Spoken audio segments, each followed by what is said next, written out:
Updates there. Let's head into the papers now, see what the headlines are across Nigeria. And this morning, it's quite disturbing, the developments in South Africa. And that seemed to have taken all of the papers, most of the papers today. I have with me in the studio two lawyers who will help us understand all of this and give us insight into some of the developments. I have Tunji Abdulhamid in the studio, as well as Jide Ologun, and they'll be doing justice to this. Good morning, gentlemen. Nice to see you both. Good morning. Thank you so much. Right, let's begin with the News Direct. News Direct is where we start from this morning, and on xenophobic attacks. Man shot dead, police vehicle burned at Lagos ShopRite. And Lagos Ibadan MTN offices attacked as MTN officials keep mute. Nigeria won't engage in reprisals. That's the federal government is saying that troops deployed, and Buhari dispatches a special envoy to South Africa. And enough is enough, Senate President warns in there. Okay, that's what you see on the front page of the News Direct. Now let's go to the blueprints. Still talking about xenophobic attacks. Buhari sends special envoy to South Africa. That's what you see boldly on the front page of the blueprint. And Nigerians protest at embassy in Pretoria, and that's in the capital of South Africa. Attacks not targeted at Nigerians. The Republic of South Africa's High Commissioner was saying that, and said, you recall that he was summoned by the government to explain what was going on. They're reckless, but we won't retaliate. Osinbajo Onyema is the one saying this. That's the Vice President and the Minister of Foreign Affairs. Too early for South Africans to forget their history. That's a statement released by the APC, that's the ruling party in Nigeria. Security forces on high alert. You find that certainly, and it's by the President of South Africa, Cyril Ramaphosa, who said that. From the blueprint, let's go to the Daily Times now. Daily Times is still dwelling on the South African xenophobic attacks. Nigerians attack ShopRite, MTN facilities in Nigeria. And then Buhari sent special envoy to South Africa, and the President Cyril Ramaphosa, and federal government to dispatch security agents to South Africa as Lawan, APC, PDP flare South African government. Okay, you see all that on the Daily Times. Okay, from there, let's go to the Vanguard. And Vanguard is still on xenophobic attacks. One killed in Lagos as Buhari sends envoy to South Africa. The federal government summoned South Africa's envoy as Ramaphosa convened security meeting. Reps may reconvene to address attacks. As a Speaker of the House of Reps saying this. Osinbajo, Atiku, Lawan, Akinyemi, Shehu Sani, all react. MultiChoice condemns violence, urges dialogue on this issue. That's what you see on the front page of Vanguard. Let's go now to the Nation newspaper. And the Nation newspaper certainly brings a lot of pictures in there, but certainly the bold headline there says, uproar over killing of Nigerians in South Africa. This is really disturbing, and that's what you see on the front page of the Nation newspaper. Now, Daily Trust is the last one this morning, and he still talks about xenophobic attacks. Buhari sends envoy to South Africa on this issue. Okay, gentlemen, it's all about xenophobic attacks this morning on all the papers in Nigeria, most of the papers in Nigeria this morning. Jide, let me start with you on this. This is not the first time there has been xenophobic attacks against not just Nigerians, but foreigners in South Africa. A lot of, from the statement by the head of police in South Africa, the High Commissioner in Nigeria, they're all saying that this is not necessarily an attack against Nigerians or against foreigners per se. It's just a criminal activity.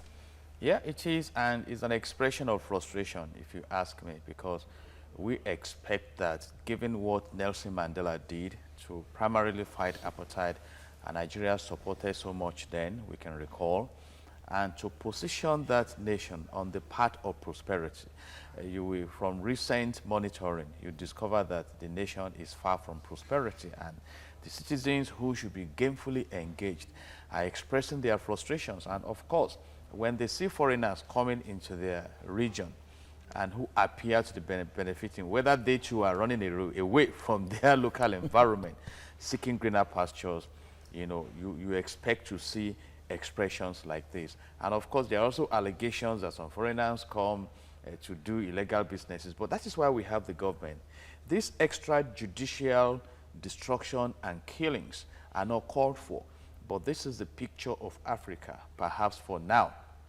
And coming to Nigeria also, we pray that the government, from the efforts they are taking now, will prevent the people from exercising the mandate of governance. Because if you look at the mandate of the Ministry of Foreign Affairs, it is to effectively drive our foreign affairs through knowledge and technology to ensure the dignity of citizens and to position us strongly. But if that is not done, people are now rising up. And we need to prevent that also in our own country. Right. If it's happening in South Africa, it should not happen here. So the government should rise up like what America did in the case of the reciprocity in the visa fee. That, okay, exactly. If we have been on the table and you do not want to bring down, then let's hit you. So there are various diplomatic approaches. Okay, and different strategies and tactics as well. Tunji, let me come to you on this. The point there is, a video went viral by the police spokesman in South Africa where he was saying that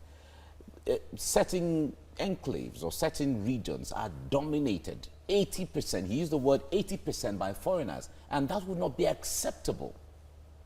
That video went viral, and a lot of people said that was really reckless of an official or a security agent to say that, even if you see a lot of foreigners in a certain place, for a security agent to make a statement like that, it seemed like he's taking sides. How does this compound the situation? I think that statement, like you said, is reckless and it's irresponsible. I don't expect a government officer to make such a statement, because such statement is an encouragement or giving them the power to do more, attack these people more, because they have dominated our scene. So I think that statement should not have come from a person of such, and it is unfair. It is regrettable that this is happening in South Africa. So Nigeria, we did a lot for South Africa to be able to save them from what's it called? Apartheid. And then I read a report that says Nigeria spent over 16 billion or so, 61 billion in support of South Africa. Former President Nelson Mandela didn't mince words, thanking Nigeria all the way for the contribution towards the dismantling. We are in the front row in that scene, and I don't expect South African to be doing this to even not only Nigeria, any foreigner. Anybody that is in your country, you have the right to protect them. But does it seem like the government is helpless or something? Because the point there is, this is not the first, second, third time that we've heard of xenophobia, and nothing really decisive is happening. I think it's irresponsible of the government. It's lack of failure on the part of the government of South Africa, because, like you said, it's not the first time. This has been happening. I'm not aware that some people have been, anybody have been charged to court, except in this circumstance that we are told that some people have been arrested. Before now, I'm not aware that anybody have been arrested for what's it called? Although we hear one or two arrests here and there, but sometimes when you talk about prosecution, we've not really heard. You remember recently Nigeria was killed? Yeah, of course. We hear of Nigerians being killed almost every month. The one that was in our hotel, the woman that I know, our hotel that was killed, and that was even in the media. Today we've not heard that anybody has been arrested or any investigation is going on to unravel the investigation is still going on. Can we bring in the concept of perception capital and reputation capital? All right. If, for instance, we search through the victims of this xenophobic attack, are you likely to find America? And that tells us a lot. Even when the mafia operates across the world, they respect American citizens. So I think as a nation also, we must begin to build a very solid and robust, trust capital, perception capital, and reputational capital, so that we earn the respect we deserve. Because coming back home, we used to have that respect in the 70s and it should be restored. But the point is, how far from it are we right now? Exactly. So if we have been perceived as a nation that has a huge interest in protecting the citizens, it will not be easy for us to be molested outside of the country. We are talking about this attack now. In my own country, recently a report came out that in 7 months, 1,460 human beings were killed, whether by bandits or whatever.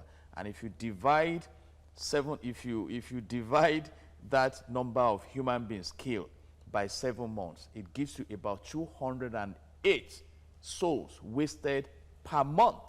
So if we have this internal crisis, then we are not likely to have a strong voice in protecting the interest of our citizens. All right. The president has approved a dispatch of an envoy and some delegation to South Africa to meet with the president and government of South Africa to see how they can look for a way forward. I wonder how far that can go, Tunji. Yeah, I think it's a good step, but to me, we take time a lot in taking action in this country. But successful government, not only this government, so they've been passive. They've not been very active in. We are paying for it in the $9.6 billion debt. Exactly. This is not the first one that happened. I didn't hear. They should have taken action before now. Well, it's good. We need to resolve this issue by way of diplomacy, and we have to amicably talk, and then also do a reciprocity, not killing. In this regard, let's look at the government, the South African investment in Nigeria. Let's put them in a condition that they will not be able to operate in a way, and then in that regard, they will be able to also. That even brings us to the issue. Jide, if we really look at this issue critically, with the structure of Nigeria, apart from hoodlums who just take advantage of the situation, running into some of these shops that have South African interest and trying to disrupt things, does Nigeria really have the capacity to bring South Africa to its knee if it has to, based on anything in that regard? I just mentioned that we have the local competition to benchmark in that situation. Let's bring in the American example. Look at what Donald Trump has been doing with China economy in the trade war. You see, you can imagine. And China has been brought to her knees because America has what it takes to snub and ignore China and bounce China's business in America. And that business interest is enormous. And that is what we are talking about. But right, I think Nigeria seems to be very far from that, because the issue there is, number one, the strongest commodity we have that is very visible is our population and size. And Nigeria government doesn't seem to use that as a bargaining chip for when they negotiate with companies. That's why some of us are calling for national development that is deliberate. Because you don't just talk about population, you talk about the quality of the population. When you begin to compare developed and undeveloped countries, you talk about how vulnerable the population is. So if we come to the point of strength that we can actually tell the outside community that you respect us or we cut our business ties with you. But if we do that, look at the food security issue. How secured are we? And these are things that should engage governance attention. The news director is starting with talking about xenophobic attacks, and it says, as a rider, man shot dead, a police vehicle burned at Lagos ShopRite. And as riders, Lagos Ibadan MTN officers attacked as MTN officials keep mute. Nigeria won't engage in reprisals, says the federal government. And another rider, troops deployed. Buhari dispatches special envoy to South Africa. Enough is enough, Senate President warns. That's what you get on News Direct for this morning. Also, on the Daily Trust, we have the same topic, xenophobic attacks. Buhari sends envoy to South Africa. Ramaphosa, that's the president of South Africa, condemns anti-foreigner violence as the federal government of Nigeria seeks police deployment to South Africa. That's what is on the Daily Trust. But on the Blueprint, you also have the same story, xenophobic attacks. Buhari sends special envoy to South Africa. Nigerians protest at embassy in Pretoria. Attacks not targeted at Nigerians, says the South African High Commissioner. Another writer says they are reckless, but we won't retaliate, says Vice President Osinbajo and the Minister of Foreign Affairs, Geoffrey Onyama. Too early for South Africans to forget their history. That's from the All Progressives Congress. That's the governing party in Nigeria. And also another writer says security forces on high alert, says the South African President Cyril Ramaphosa. And also that's what you get on the Daily Trust newspaper. But moving on to the Daily Times, South Africa, xenophobic attacks. Nigerians attack ShopRite, emptying facilities in Lagos. And as riders, President Buhari sends a special envoy to South Africa, President Cyril Ramaphosa, an FG to dispatch security agents to South Africa as Lawan, that's the Senate President, the All Progressives Congress, the PDP, flay South African government. That's what you get on the Daily Times for this morning, and it's on page 2 in the newspaper. On the Vanguard, same story, xenophobic attacks, 1 killed in Lagos as President Buhari sends envoy to South Africa. FG summons SA's envoy as Ramaphosa convenes security meeting. Reps may reconvene to address attacks, says Speaker. That's Femi Gbajabiamila, Vice President Osinbajo, Atiku, Lawan, Akinyemi, Shehu Sani, all of them reacting to the xenophobic attacks. Now, also another rider, multi-choice, condemns violence, urges a dialogue. That's what you find on page 5 of the Vanguard newspaper. And on the Nation newspaper, you have a pictorial evidence there, pictures of what happened in Lagos. And of course, the headline, uproar over killing of Nigerians in South Africa. But the Nation newspaper gives us a picture about what happened yesterday in major malls across Lagos State. And on Daily Trust, of course, xenophobic attacks. Buhari sends envoy to South Africa. Gentlemen, the uniformity that you see on Nigerian newspapers this morning seems to say a lot about the gravity of what has happened in South Africa and the development that we saw yesterday. Dari, let me start with you. How disturbed are you to see Nigerians retaliate, or if I would use the word retaliate, you see Nigerians protesting at these xenophobic attacks? Yeah, protest, one will have no problem with that. Well, retaliation. It's unfortunate that both the government of South Africa and that of Nigeria allowed this to get to this stage. It's quite unfortunate. Because this is not happening for the first, second, or third time. I mean, the two countries have had to deal with these issues in the past. One will expect that some more serious actions on the part of both governments. I think the government in South Africa is merely paying lip service to this issue of xenophobic attacks on foreigners.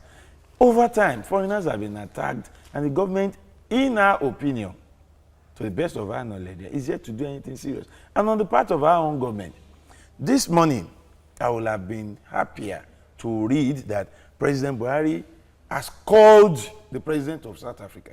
Just pick your phone, talk to these people. But he has sent an envoy. Yeah, this delegation will take time to arrive.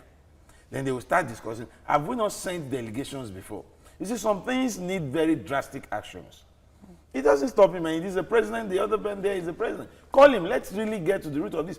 On the strength of what we had the police chief in South Africa saying, his statement, when you dissect it very well, is sort of, he's excusing the actions of these South Africans. Quickly, let me add this, however, that retaliating here in Nigeria is the worst thing that can happen in this matter. We are losing the moral grounds. When we retaliate, we lose some rights even in the international scene. Because nowhere in the world will two wrongs ever make it right. Jide Ologu, of course, the issue is not the first time we've had these attacks. We've reported these attacks in South Africa. It's not the first time the Nigerian government is sending a delegation to South Africa to assess the situation of things, which is what they, it's been attacked as. So, but what would you say is the root cause? Because getting to assess the situation may not necessarily, combat, stop the killing if the root cause is not addressed. Great question. And I think foundationally, violence has become part of the living culture in South Africa because it was a tool while fighting to be free from apartheid. Nelson Mandela tried to move them away from that mindset, but interestingly, they are still there. And right now, the young ones and the people feel threatened by the fact that they don't have economic advantage. So naturally, they envy those who come into their environment to probably take away the businesses. All right. And having said that, we look at what we can also do as Nigeria, as a people. In the 1980s, around 1982, we also felt the same way towards Ghana. And we started the advocacy, Ghana must go. And Ghana went back to fix their economy. Right now, Ghana is one of the fast-growing economies in Africa. In fact, the Tokyo meeting that just took place, I think Toyota, Japan, signed a deal to launch their manufacturing plants in Ghana. So what are we doing to create an environment that will recall our children? And those who travel out of this country, they do it out of, excitement or adventure. And having said that, if the government did the needful, the people will not need to retaliate, and we need to address that. I checked the mandate of the Federal Ministry of Foreign Affairs. It is to engage knowledge and technology to deliver effective services, and of course, protect the interests of the nation, and of course, the dignity of citizens. Of course, protect the interests of the nation, and of course, the dignity of citizens. Have we been doing that? It's important. We have entrusted the government to act on behalf of the people. Every time the people come out to drive the governance process, there is a crack somewhere. And we need, in fact, beyond the fact that Mr. Dare called for a phone call, I mean, we have a private, we have a presidential jet. Let me ask a question. If we see this matter as a form of emergency, we treat it like an emergency. But I think we are just getting used to what we should not get used to. And generally for Africa. Looking at what, yesterday we saw that the federal government summoned the South African, used the word summoned the South African commissioner to explain what the situation is like. What do you say that the government is doing all it can do to ensure that these attacks do not have a rippling effect on the country? We need to do more. Sincerely, we need to do more. You see, if you treat your own citizens like trash, other nations will treat them like rags. Where there are killings, where businesses of Nigerians in South Africa have been attacked, almost on a yearly basis. Now, every year we have to deal with this. And then what we do is, the last time it happened, the SA ambassador was summoned, and after explaining, he went back to his office. He's been sitting there for a year now. This happened again. Now we have summoned him again. He's back in his office. And Nigerians are still in South Africa. Lives of Nigerians are still endangered in South Africa. What we need to do as a nation, like Mr. Ologun said, make our own environment habitable enough for our people out there to have the choices of either returning home if that place is not convenient. Beyond that, we are Africans. Nigeria contributed to the freedom being enjoyed by South Africa today. We must not be made to feel like total strangers on the African soil. The problem in South Africa really is caused more because of the lack of love between the whites and the blacks who are South Africans themselves. The white employers in South Africa would rather employ a Madagascar, a Zimbabwean, a Nigerian, instead of employing a black South Africans. And now this is breeding bad blood between black brothers. All this should be addressed by the governments of South Africa and the government of other nations whose nationalities are living in this. And a man shot dead, police vehicle burned at Lagos ShopRite. And this happened yesterday. Lagos Ibadan MTN office attacked, officers attacked as MTN officials keep mute. And the Nigeria won't engage in reprisals, as the federal government is saying that, and troops deployed. And Buhari dispatched a special envoy to South Africa. And enough is enough. Senate President Ahmed Lawan is saying this. Right, moving ahead from there, let's go to Blueprints now. Blueprint is where we go next, and he's still also talking about the xenophobic attacks. Buhari sends special envoy to South Africa, and Nigerians protest at embassy in Pretoria. Attacks not targeted at Nigerians, as the High Commissioner of the Republic of South Africa in Nigeria. He was summoned by the federal government yesterday. He was trying to give his perspective to the issues. Now, they are reckless, but we wouldn't retaliate. Vice President Osinbajo and Geoffrey Onyema are saying this. Too early for South Africans to forget their history. As the APC, the ruling APC in Nigeria, is saying that. And the security forces on high alert. As the president of South Africa, Cyril Ramaphosa, is saying that. That's what you see on the front page of the blueprint. From there, let's go to Daily Times now.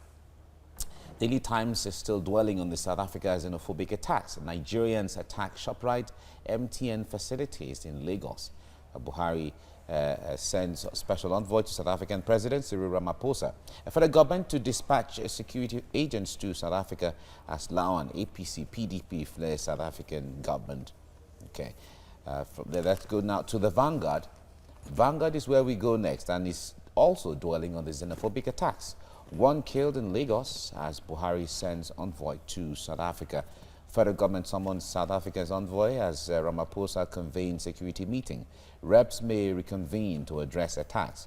As the Speaker of the House of Reps is saying this, Osinbajo, Atiku, Lawan, Akinyemi, Shehu Sani all react. MultiChoice condemns violence and urges dialogue.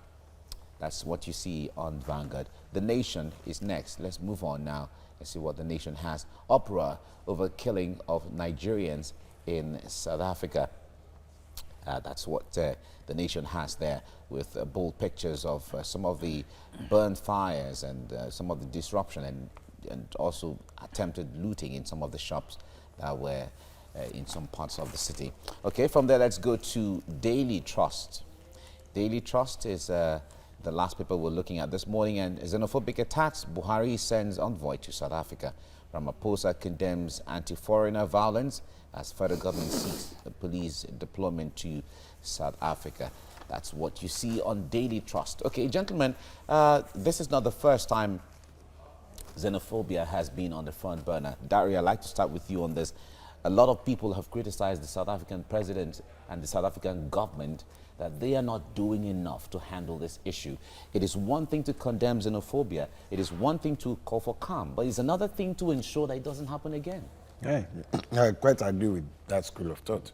It's not enough to wait until people are killed, businesses are looted, shops are burnt down, to make statements that depicts you or your people as being anti-xenophobia.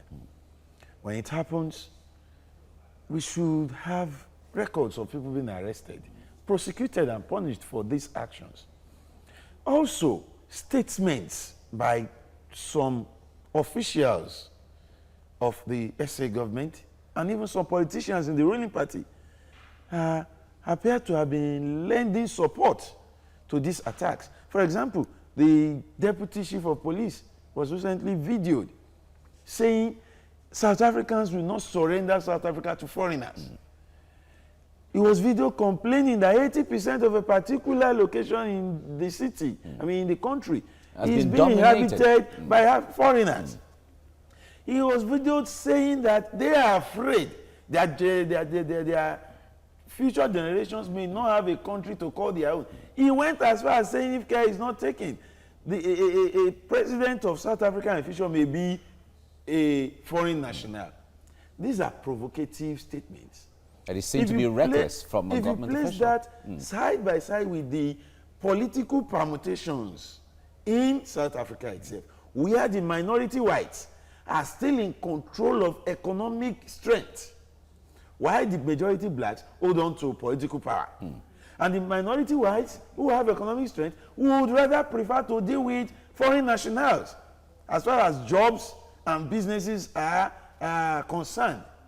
Statements like that are bound to generate attacks like this. Okay, Jide, let me come to you on this. We have also heard a lot of, in fact, when these happens, a lot of videos from people, you know, both Nigerians, Zimbabweans, Zambians, Kenyans, Tanzanians, and South Africans, you know, we see all of these videos. A lot of people complain that Nigerians, Ghanaians, and others are coming to collect their jobs. And the point is, if you also narrow down, A lot of these jobs they talk about from the shops that are being looted are businesses that these people, foreign nationals, create by themselves, go to South Africa out of nothing. We've had videos of people who come to say, okay, we came to South Africa with nothing, but here we have a shop, I've built a house, and all of that. Why should anybody be scared of that? I think we are dealing with symptoms, and I want to go continental and I just advise African leaders that I think the time has come to migrate from poverty. These are symptoms of poverty. Right. People keep migrating to Canada, to America, to UAE, and we don't hear of xenophoby because the environment can assimilate and provide prosperity for serious-minded citizens and foreigners. So I think it's a serious crisis that we have in Africa. And you compare that with what we have. Okay, now they are saying we are attacking foreigners, right? But in our own country, we are even bringing in foreigners to attack the nationals. You see, talking about those who migrated from the Sahel region, seeking for a greener pasture, whatever also. You see, so we need to come to the point. But there's no record that we're bringing foreigners to attack nationals. I have record. Okay. But documented facts that miscreants have come into Nigeria through our porous borders. They're on record. But when you say they were brought in, that's what I'm saying. Some people must have brought them in, whether directly or indirectly, but let's go beyond that. Now, what can we do? How can we deal with the economy of Africa? You see, Mr. Dare mentioned something brilliant. You can talk about political power and economic power. And what is reasonable in the 21st century is that you have a stronger economic impact than political impact that will give relevance to your political activities. But that is the reverse in Africa. You see, and we have some countries who have learned their lessons. Let's make reference to Rwanda. At the time, they were also into all this violence, but they came to a point that, hey, we need prosperity, and now it's one of the fastest growing economies in Africa. Let's limit ourselves to Africa now. And you look at Ghana, for instance. Ghana is also blazing the trail. So we need to come and look at these symptoms. What are the foundational causes? Have we deliberately developed our nations to the point that we can cohabit, enjoy the prosperity, that it matters less whether you are a foreigner or not a foreigner? We are here to enjoy life and make great things happen. All right. As we round off now, Dari, a scholar once recently, only some time ago, talked about likening Africa like a gun. When you see the shape of Africa, it looks like a gun. And Nigeria seems to be where the trigger is, and South Africa is where the barrel is. So whatever happens in South Africa sometimes can be powered from Nigeria. So Nigeria has the capacity to power whatever goes on in Africa. But going beyond these two countries, when it comes to the African brotherhood and all of that, how do you think we can get past all of these primordial little issues, social issues, to that level where the Agenda 2063 of the African Charter, where Africans have Africa for Africans, can be achieved? Yeah, it can only be achieved when every African country is seen as self-sustaining. You see, where you are perceived as weak or troubled back home, your nationals will be ridiculed when they go out. For example, let's come down to Nigeria in the 80s. We had Ghanaians all over the place, shoemakers, butlers, tea sellers, and all that. Nigerians make jest of them to the extent of having Ghana must go. The Ghana must go issue. We forced them, we raised so much issue until our government had to ask them to leave. We did that because we knew then, as a people, that back home, they are troubled. They don't have a home. They didn't have a home to return to then. But I tell you, there are many Ghanaians living in Nigeria today. Of course. A lot of them are professors in our universities, teachers in our best private schools. Go to some banks, you find Ghanaians there, but nobody is saying Ghana must go. Nobody is ridiculing them because we know that those who are staying here are working as expatriates because we need them. But if we send them away, they have a home to go. So if every African nation would develop itself, its own resources, make the lives of its own people worth living at home, Nobody will then deal with them every other outside. thing will take care of itself. Take care of Thank you itself. very much, Dari Odufo. Welcome for coming on the program. Dido Logun, thank you very much. God bless Thank you. Nigeria. And God bless Nigeria, really.